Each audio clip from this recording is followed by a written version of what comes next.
Good morning. I am sick, so my voice is a little raspy, but I wanted to show you how I installed a peel and stick backsplash in my van.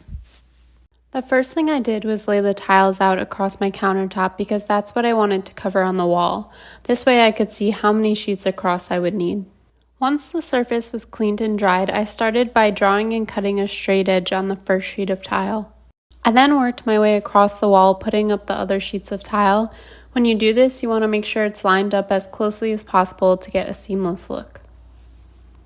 For the second row, I didn't need a full sheet of tile, so I measured the space between the top of the first row of tile and my upper cabinet, and I marked that measurement on the sheet of tile and drew and cut a straight edge there.